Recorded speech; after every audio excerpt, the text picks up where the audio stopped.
অনেকদিন আগের কথা। এক জঙ্গলে দুটো পাখি বসবাস করত। তাদের একটির নাম ছিল টিনু এবং অন্যটির নাম ছিল শিনু।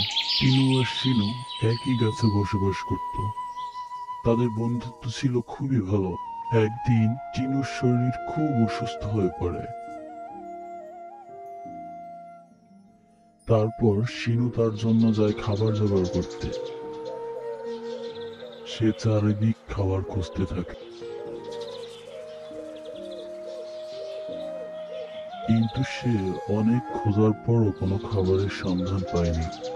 একটা সময় সে হতাশ হয়ে পড়ে, বলতে থাকে, আজ মনে হয় টিনুর জন্য কোনো খাবারই জোগাড় করতে পারবো না।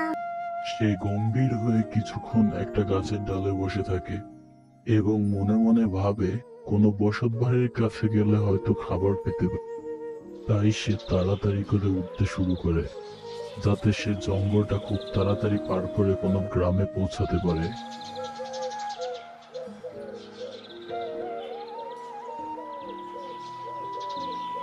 অনেকক্ষণ ওড়ার পর সে দূর থেকে লক্ষ্য করলো ওই যে একটি গ্রাম দেখা যাচ্ছে, এবং মনে মনে ভাবলো যে ওখানে গিয়ে কিছু খাবার পেতে পারে। এই ভেবে সে পুরো গ্রামটা একবার ঘুরে দেখলো। তারপর তার চোখ পড়ল একটা বাড়ির ছাউনির উপর। সেখানে কিছু খাবার রাখা ছিল। সে মনে মনে ভাবলো, এই খাবারটুকু আজ টিনুর জন্য নিয়ে যেতেই হবে।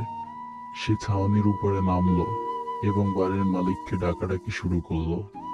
বাড়িতে কেউ আছেন? কেউ আমাকে একটু সাহায্য করবেন? তখন বাড়ি থেকে একজন বৃদ্ধ ঠাকুমা বের হয়ে আসে। তখন শিনু তাকে তার বন্ধুর অসুস্থতার কথা সব খুলে বলল।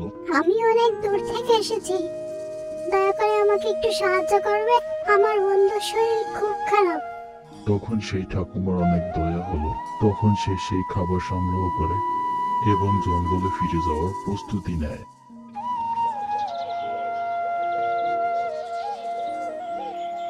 সে সেই খাবার নিয়ে টিনুর কাছে যায় এবং টিনুকে খাইয়ে দেয়।